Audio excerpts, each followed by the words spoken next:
Hey guys, welcome to the PM Pathshala. आज हम guys Hindu analysis में लेकर आए हैं 24 फरवरी 2023 का। तो गाइस जो भी बहुत इंपॉर्टेंट न्यूज़ होती है हम वही देखते हैं ताकि हमारा टाइम भी ना ख़राब हो और हम जिस पर्पस के लिए यहाँ पर पढ़ रहे हैं वो भी हमारा फुलफ़िल हो। ठीक है, तो गाइस आज ना कुछ खास न्यूज़ और पेपर्स में आपको नहीं मिलेंगी, सीधा हम एडिटोरियल से स्टार्ट करने जा रहे हैं, तो आप भी मेरे साथ साथ चल सकते हैं। तो गाइस देखो, केस आया था, case that scans the working of the anti defection law. तो गाइस सबसे पहले समझो ये ना क्यों आया, इसके बारे में ना क्यों बात की जा रही है और एंटी डिफेक्शन लॉ क्या होता है। तो देखो, आपको एंटी डिफेक्शन लॉ के बारे में तो जैसा कि पता ही है कि ये जो आया था ये इंट्रोड्यूस किया गया था कॉन्स्टिट्यूशन में वाया द 10th शेड्यूल, ठीक है, 1985 में। इसका तो पर्पस यही था कि भाई हम जो भी फ्रिक्वेंटली चेंज करते हैं मिनिस्टर्स अपनी पार्टीज़ को because of money, ministerial berths और थ्रेट्स और कॉम्बिनेशन ऑफ तीनों, है ना, इस वजह से ऐसा होता था। तो ना देखो, उसके बाद इसमें क्या देखने को मिलता था कि भाई हमें इसका पर्पस ये भी समझ में आता है कि एंटी डिफेक्शन लॉ इसलिए भी आया कि ना गवर्नमेंट में ना स्टेबिलिटी बनी रहे और लेजिस्लेशन में ये डिस्करेज करे सब चेंजिंग पार्टी करने से। ठीक है, तो 52nd अमेंडमेंट 1985 में आया था, आपको याद रखना है, एंटी डिफेक्शन लॉ। अच्छा, तो इससे ना however it allows a group of MLAs कि वो ज्वाइन कर सकते हैं अदर पॉलिटिकल पार्टी में बिना पेनल्टी फॉर डिफेक्शन, बट बार बार नहीं चेंज करना। तो आपको याद होगा डिफेक्शन बाय वन, आपको आयाराम गयाराम भी याद होगा कि उन्होंने 4 बार पॉलिटिकल पार्टी को चेंज करा था। इसीलिए ऐसे चीज़ों को लेकर आया जाता है ताकि ना एक स्टेबिलिटी बनी रहे लेजिस्लेशन में। ठीक है, तो आज ना हम समझते हैं कि ना ये जो एडिटोरियल लिखा जा रहा है वो क्यों लिखा जा रहा है, ऐसा केस क्यों आया। तो case that scans the working of the anti defection law. देखो क्या हुआ, 5 जज की बेंच बैठी हुई सुप्रीम कोर्ट ऑफ इंडिया में प्रेजेंटली एक केस हेयर कर रही है जो पॉपुलरली इसका नाम है केस का महाराष्ट्र पॉलिटिकल कंट्रोवर्सी। ठीक है, ये जो केस आया ना वो एक इवेंट से आया। कैसे इवेंट से आया कि लास्ट ईयर जून में क्या हुआ था, यानी कि 2022 में महाविकास आघाड़ी कोalition बना था। किसके साथ बना था? Shiv Sena, Nationalist Congress Party and the Congress. ठीक है, इनकी पार चली गई थी क्योंकि बहुत ज़्यादा इंटरनल स्प्लिंटरिंग थी शिवसेना पार्टी के अंदर। तो फिर जो फैक्शन लेड लेकर आए वो एकनाथ शिंदे लाए, उन्होंने अपने हैंड्स मिला लिए भारतीय जनता पार्टी के साथ और एक न्यू रूलिंग कोलिशन को बनाया। ठीक है, फिर डिस्प्यूट क्रिएट हुआ वेरियस पॉलिटिकल पार्टीज़ में और अभी तक चलता आ रहा है। फिर क्या हुआ, मोस्ट रिसेंट डेवलपमेंट ये हुई कि ईसीआई यानी कि इलेक्शन कमीशन ऑफ इंडिया ने ऑर्डर किया कि एकनाथ शिंदे जी की जो फैक्शन है वो भी इंटाइटल है to party name and symbol. फिर यहाँ पे ना एक क्वेश्चन रेज करा गया है about whether the situation is now for fait accompli. Fait accompli का मतलब ये होता है कि ना पास्ट में क्योंकि ये ऐसा होता आया है तो इसलिए हम ये चीज़ कर रहे हैं, and whether the court can turn the clock back, क्या इसमें कोर्ट क्या कर सकता है, इसी के बारे में पूरा ना जो सिनेरियो है वो रिवॉल्व करेगा। तो ये कह रहा है कि इफ़ इट वांटेड तो judgement of this case will have consequences, क्योंकि देखो अगर जो भी जजमेंट होगी ना उसके बहुत ज़्यादा कॉन्सिक्वेंसेस पड़ने वाला है, not merely for state politics of Maharashtra बल्कि और भी ज़्यादा जगह पर। और इवन हम ये कह सकते हैं कि ना सर्टेन फंडामेंटल इशूज़ जो हमारे एंटी डिफेक्शन लॉ जो इंडिया में वर्क कर रहा है उस पर भी कई क्वेश्चंस रेज कर सकता है। तो देखो 10th schedule pass and present में देख लेते हैं। एंटी डिफेक्शन लॉ इंट्रोड्यूस मैंने आपको बताया ही, जैसे कि सब कुछ बता दिया इसके बारे में। तो 10th schedule sought to put a stop, है ना, कि वो ऐसे legislature vote against the party whip ये भी करता है ना 10th शेड्यूल में। एक ये भी होता है कि आप अपनी पार्टी के अगेंस्ट वोट नहीं कर सकते, otherwise you will be disqualified from the house. While on the one hand इस एम्पावर्ड पार्टी लीडरशिप, है ना, कि कोई भी लेजिस्लेटिव बेंच ना हो अगेंस्ट हो जाए। इससे क्या होता है कि इंट्रा पार्टी डिसेंट वीकेंड कर सकते हैं। तो 10th शेड्यूल ने ना एज एन एक्सेप्टेबल कॉम्प्रोमाइज़ था in the interest of checking unprincipled floor crossing. लेकिन फास्ट फॉरवर्डिंग 40 सालों में जो प्रेजेंट डे चल रहा है तो वी फाइंड दैट जो वर्किंग है ना 10th शेड्यूल की बहुत ही ज़्यादा पैची हो गई है। इसमें देखा जाता है कि कई इंस्टेंसेस से पता चल रहा है कि जो गवर्नमेंट है वो बार बार टॉपल हो जाती है, यानी कि उखड़ जाती है, यानी कि चले जाते हैं, नई नई गवर्नमेंट बनाई जाती है। ठीक है, तो ना इसमें ना और ये बताया जा रहा है कि ना कोर्ट के पास क्या क्या चैलेंजेस हैं, तो यहाँ पे उसके बारे में हम बात कर लेते हैं। देखो कोर्ट के पास चैलेंज ये है कि भाई सुप्रीम कोर्ट का रोल बहुत ज़्यादा इम्पॉर्टेंट है ऐसी सिचुएशन में जहाँ पर कुछ भी पता नहीं चल रहा है कि क्यों इतना पॉलिटिशियंस बार बार ऐसा करे जा रहे हैं और वो अपने हिसाब से ना लूपहोल्स ढूंढ के एंटी डिफेक्शन लॉ के अपने हिसाब से वो काम को करे जा रहे हैं, अपने फेवर में चीज़ें कर रहे हैं। तो यहाँ पे रोल ऑफ सुप्रीम कोर्ट बहुत ज़रूरी है कि वो देखे कि डिस्प्यूट क्यों हो रहा है over government formation and government toppling. ठीक है। तो यहाँ पे ना एक्नॉलेज करने की बात है भाई कि अनरेबल पोजीशंस को चेक करा जाए, कॉन्स्टिट्यूशनल फंक्शनरीज़ के एक्शंस को देखा जाए, गवर्नर्स को, स्पीकर्स को, लेजिस्लेटिव पार्टी लीडर्स को, इलेक्टेड रिप्रेजेंटेटिव्स को देखा जाए। But the court does not have the liberty of presuming, है ना, वो डिसऑनेस्टी तो उनको बर्दाश्त वैसे भी नहीं करनी चाहिए।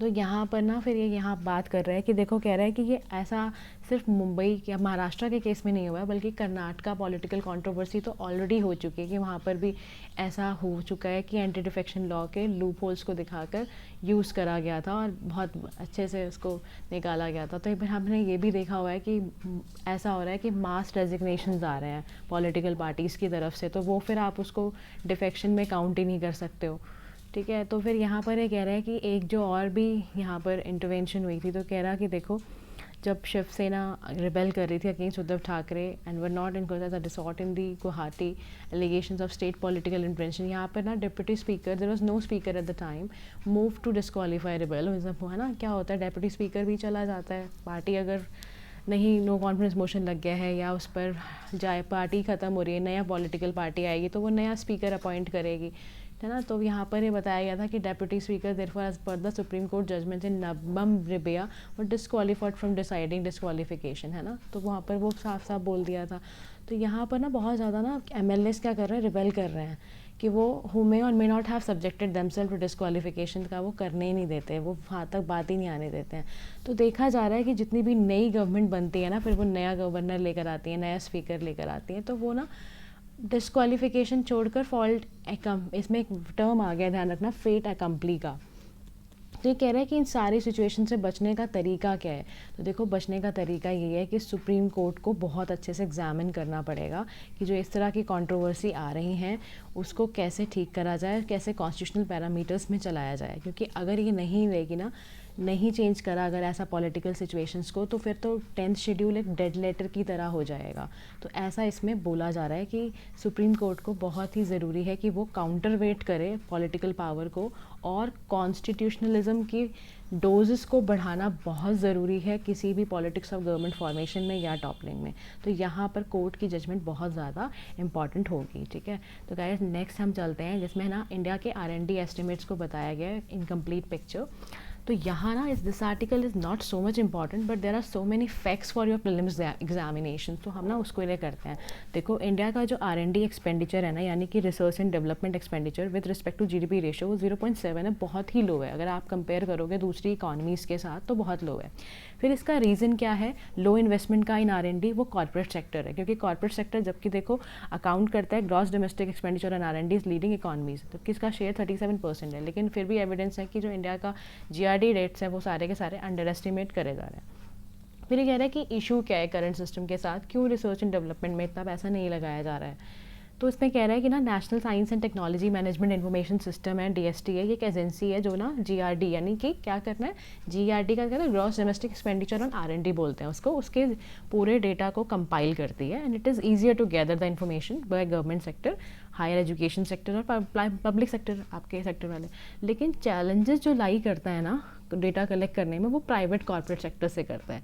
दो की फैक्टर्स हैं that make the officially R&D estimates gross इनएडिक्वेट। क्या, देखो समझ गए ना, प्राइवेट सेक्टर्स के साथ प्रॉब्लम है। तो मेथड क्या यूज़ करा जा रहा है आइडेंटिफिकेशन ऑफ R&D, वो है कि performing firm does not capture all the R&D performing firms. यानी कि सबसे पहली बात, जो भी परफॉर्मिंग फर्म्स हैं वो R&D इन्फॉर्मेशन सारी ऑर्गेनाइजेशंस की नहीं लेती हैं।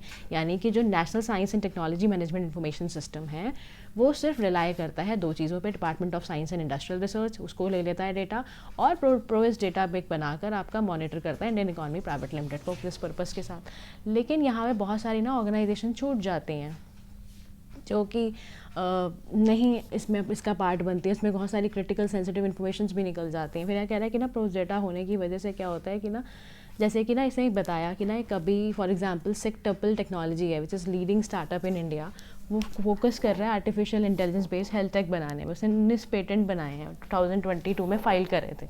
तो उसको ना डेटाबेस में अभी भी अनलिस्ट करा हुआ है। फिर उसके बाद सर्वे कंडक्ट करा गया कि रिसोर्स पे R&D स्टैटिस्टिक्स इन इंडिया, तो फॉर दोज फर्म जो रिस्पॉन्ड ही नहीं करती सर्वे पे, उनका प्रॉब्लम, डेटा कैसे कलेक्ट होगा, सेकेंडरी सोर्स में कैसे जाएंगे। तो द मेथड वर्क ओनली अगर फर्म डिस्क्लोज करने लग जाए अपनी R&D स्पेंडिंग को, ठीक है ना, तभी क्योंकि हो पाएगा काम। तो transforming India's R&D statistics truly reflect R&D ecosystem, जो कि short term and medium term measures को चाहिए। शॉर्ट टर्म में आप क्या कर सकते हो कि जो भी national science and technology management information system है वो पेटेंट्स ग्रांटेड डेटा को यूज़ करे both in India and US, है ना। फिर और ज़्यादा इन्फॉर्मेशन रिलेटेड जैसे इनोवेशन एक्टिविटीज़ में या जो भी रिस्पॉन्सेज कन्फाइंड नहीं होते हैं सर्वेज़ में, उनको एनुअल R&D एस्टिमेट्स भी प्रिपेयर करें, मैंडेटरी डिस्क्लोजर करवाए, तो उससे हमारा फिर डेटा भी काफ़ी आएगा। ठीक है guys, let's move to the next news now. तो past and present of Russia's war in Ukraine. देखो 1 साल हो गया ना, आज एनिवर्सरी हो गई एक तरह से इनकी, तो इन्होंने इतना मचा रखा है। तो करंट स्टेटस पूछ रहा है कि दोनों नेशंस का करंट स्टेटस क्या है। देखो समझने की बात है, सबसे पहले ना मैप देखते हैं, क्योंकि डे 362 है ना यूक्रेन इन्वेजन। अब यहाँ पे ना आप देखो रशिया ने कौन कौन से एरिया को कंट्रोल कर लिया है। तो लुहान, डोनेस्क, है ना, मेलिटोपोल, बुरगांग के सारे कंट्रोल है। सिटीज़ कंट्रोल में देखो एक आपका है सेवास्टोपोल, ओडिशा, है ना, खार्किव, बुलेहार। तो ये सारे के सारे ना इस मैप से पता चल रहा है कि कैसे कैसे इन पे स्टेटस क्या है। जैसे Ukraine only 50 western provided tanks out of place, ये सब। अब ना ये ना हो क्या रहा है, देखो सिनेरियो समझने की कोशिश करो कि जो वेस्ट है ना उसने रिसेंटली ना अनाउंस करा कि हम बहुत सारे एडवांस वेपन्स देंगे यूक्रेन को, जिससे कि उनका कॉन्फ्लिक्ट में इन्वॉल्वमेंट और बढ़ेगा, है ना। तो इन रिस्पांस में रशिया के प्रेसिडेंट व्लादिमीर पुतिन ने अनाउंस किया कि हम ना कंट्रीज का सस्पेंशन करेंगे, और सबसे पहले हम क्या करेंगे, न्यू स्टार्ट ट्रीटी से सस्पेंशन करेंगे, जिससे कि क्या ट्रिगर हो सकती है, न्यूक्लियर आर्म रेस हो सकती है। अब समझने की कोशिश करते हैं कि ना न्यू स्टार्ट ट्रीटी क्या थी। ठीक है, तो let's move to this page. देखो न्यू स्टार्ट ट्रीटी का मतलब क्या होता है, स्ट्रैटेजिक आर्म्स रिडक्शन ट्रीटी, जो कि ना last remaining arm reduction pact था फॉर्मर कोल्ड वॉर राइवल्स। तो कोल्ड वॉर राइवल्स कौन से थे, हमारे USSR एंड द USA। तो उनके बीच में ही हुआ था, ये एंटर्ड हुआ था, फोर्स में आया था 5 फरवरी 2011 में। बाई पार्टीशन प्रोसेस कंटिन्यू चलता रहा। ठीक है, इसमें बोला गया था कि हमें US एंड रशिया को स्ट्रैटेजिक न्यूक्लियर आर्सनल्स को लिमिट करना है, उसमें 700 स्ट्रैटेजिक लॉन्चर्स ये सबको हमें लिमिट करना है। तो इसका जो ड्यूरेशन था वो 10 ईयर्स था till 2021, but it was extended by 5 years, 2026 तक भी उसको एक्सटेंड करा गया था। ठीक है, अब देखो आगे की बात सुनो। अब रशिया का जो टेरिटोरियल गेन है ना यूक्रेन में, वो कब सबसे पीक में आया था, मार्च 2022 में, व्हेन इट कंट्रोल सम 22% आपका जो प्री 2014 यूक्रेन का पार्ट था वो उन्होंने कब्जा लिया था। अब उसके बाद क्या हुआ, यूक्रेन ने फिर रिकैप्चर किया अपना खार्किव का कुछ लैंड और खेरसन का कुछ land, but still Russia control कर रहा है 17% यूक्रेन को। और mister Putin even manage to secure a land bridge between, जो आपके क्रीमिया वाला जो पार्ट है ना, उसको भी मॉस्को भी अनेक्स कर रखा था क्रीमिया को 2014 में ही। अब यूक्रेन जो है ना उसकी डिपेंडेंसी किस पर है, वेस्टर्न वर्ल्ड पर है ना। वुड रिक्वायर क्लियरेंस अपने उसको कैपिटल्स लेने के लिए, उसकी मदद अल्टीमेटली कौन कर रहा है, वेस्टर्न कंट्रीज़। तो बहुत ज़्यादा कह रहा है कि लास्टिंग सोल्यूशन यही हो सकता है कि वॉशिंगटन एंड मॉस्को यानी कि US एंड रशिया आपस में बात करें और उसमें कुछ अंडरस्टैंडिंग लेकर आएँ, ताकि हम इतने बड़े धमाके को रोक पाएँ। ठीक है, तो पॉसिबिलिटी वो यही कह रहा है कि नेगोशिएटेड सेटलमेंट में क्या हो सकती है। तो कह रहा है देखो पीस तक पहुंचने के लिए बहुत ज़रूरी है कि हम ना कॉम्प्लेक्स इशू दोनों कंट्रीज़ के बीच का समझें। तो देखो यूक्रेन का क्राइसिस क्या है, उनकी टेरिटरी, रशिया का सिक्योरिटी कंसर्न है। तो राइट नाउ रशिया कंट्रोल, आपको मैंने बताया ही ना, स्वेट्स ऑफ यूक्रेन के कई कई लैंड्स को उन्होंने ले रखा है। नेटो कीप्स आर्मिंग की और शार्पनिंग द एग्जिस्टिंग कॉन्ट्रडिक्शंस को और बढ़ा रहा है नेटो। तो ज़रूरत यही है कि हमने जो बात करी कि आपस में बात करके इस चीज़ को डायलॉग डिलीवरी नेगोशिएशंस करके इसको ख़त्म किया जाए। तो let's move to the next news guys. ये देखो कुछ क्विज आती हैं, प्लीज़ देख लिया करो। वर्ड ऑफ द डे में ना सेलेंसी का आया हुआ है। सेलेंसी का मतलब क्या होता है, क्वालिटी ऑफ बीइंग नोटिसेबल और इम्पॉर्टेंट। जैसे इसके सिनोनिम्स हैं, स्ट्राइकिंग, प्रोमिनेंट, है ना। तो ये होता है सेलेंसी का मतलब। अच्छा, इसका यूसेज देखोगे तो saliency map supported finding from other studies. प्रमुखता देना, अगर हम बात करें ना, तो प्रमुखता देना होता है सेलेंसी का मतलब। 9 गेस्ट कंट्रीज़ आ रही हैं G20 के लिए, अपने प्लान्स देंगी, वो सबमिट करेंगी। और वो 9 कंट्रीज़ कौन कौन सी हैं, Bangladesh, Egypt, Mauritius, Netherland, Nigeria, Oman, Singapore, Spain, UAE। ठीक है, सारी की सारी गेस्ट कंट्रीज़ है। तो इनको ना उससे टॉपिक से रिलेटेड ही जो भी इवेंट में होने वाला है उससे कंटिन्यूटी देते हुए ही अपने प्लान्स को अपने बताना है। ठीक है, 60% of India's voters linked Aadhaar to vote ID यानी कि RTI से। देखो त्रिपुरा ना सबसे लीडिंग है, वहाँ पे 92% वोटर्स ने अपना आधार जो है वो इसी को डिटेल दी हुई है, यानी कि आधार को वोटर ID से लिंक कर दिया है। जबकि कह रहा है गुजरात एंड दिल्ली में ये चीज़ें कम हो रही हैं। तो ये चीज़ ध्यान रखो, अगर आपका भी अगर वोटर ID से आधार लिंक नहीं है तो इमीडिएटली करा लो। ठीक है, त्रिपुरा, मध्य प्रदेश, सिक्किम, इसमें 80% से ज़्यादा आधार लिंक्ड हो रखे हैं विद योर वोटर आईडी। ठीक है गाइस, नेक्स्ट न्यूज़ है हमारी arts artist are carriers of culture. अभी ना मुर्मू, मिसेस मुर्मू यानी कि श्रीमती हमारी जो प्रेसिडेंट हैं द्रौपदी मुर्मू, वो संगीत नाटक अकेडमी अवार्ड्स उन्होंने अभी डिस्ट्रीब्यूट करे हैं और तिरकोट स्ट्रीट आर्टिस्ट थे receiving the award from president Draupadi Murmu. तो उन्होंने कहा कि भाई आर्टिस्ट सारे के सारे जो होते हैं हमारे कल्चर के कैरियर्स होते हैं। तो इवन शी शोकेस दैट कि materialistic achievement of a nation civilise तो दिखाती है, बट टेंजिबल हेरिटेज वो आपके एक्चुअल कल्चर को बताती है। अब गाइस, इसमें सबसे इंपॉर्टेंट समझने का है संगीत नाटक अकेडमी के बारे में भी और उनके अवार्ड्स के बारे में भी। तो हम इसके बारे में समझ लेते हैं। देखो, संगीत नाटक अकेडमी जो है ना, वो एक फेलोशिप प्रोग्राम है, ठीक है, जो कि हाईएस्ट ऑनर दिया जाता है संगीत नाटक अकेडमी के द्वारा, जिसमें कि कोई डिस्टिंक्शन नहीं रखी जाती है on the basis of your race, nationality, caste, religion and creed. ये फेलोशिप जो आपका most prestigious and rare award है, ठीक है, 40 numbers at any given time, और इसमें आपको पर्स ऑफ 3 लाख है ना, एंड परंपरा ऐसा दिया जाता है। अच्छा, संगीत नाटक अकेडमी एक इंडिया का नेशनल अकेडमी है for your music, dance and drama. कब क्रिएट किया गया था? By the resolution ministry of education, government of India, 1952 में। इसके पहले जो चेयरमैन थे पीवी राज मन्नार थे। इसका ना प्रेजेंटली एक ऑटोनॉमस बॉडी है, मिनिस्ट्री ऑफ कल्चर के अंदर आती है, fully funded by the government, ताकि जो भी स्कीम्स अगर इंप्लीमेंट करनी हो तो वो कर सकते हैं। अकेडमी में ना स्टैब्लिश करा गया है, कुछ इंस्टीट्यूशंस के बाद भी देखा जाता है नेशनल इंपॉर्टेंस जो भी है ना। तो एनएसडी आपने अगर गए हो, मैं तो बहुत गई हूँ, नेशनल स्कूल ऑफ ड्रामा में न्यू दिल्ली में सेटअप हुआ था 1959 में, और कथक केंद्र भी है, like all this information for you. तो this is about this Sangeet Natak Akademi. The next news is guys consumer demand to spur growth. यहाँ पे ना देखो क्या हुआ है, प्राइम फाइनेंस मिनिस्ट्री ने, आपने देखा ही अभी बजट में ना, पर्सनल इनकम टैक्स के स्लैब्स को रिवाइज़ किया था, जिसकी वजह से उनका कहना है कि कंजम्पशन बूस्ट करेगी।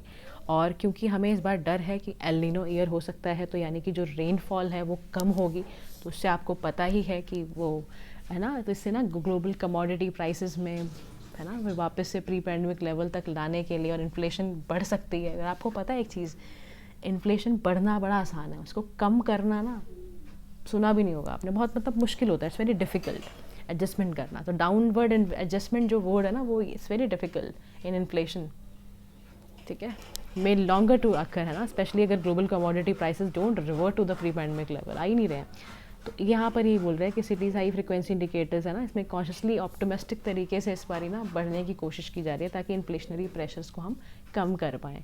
ठीक है, तो this is about all the news guys, thank you so much.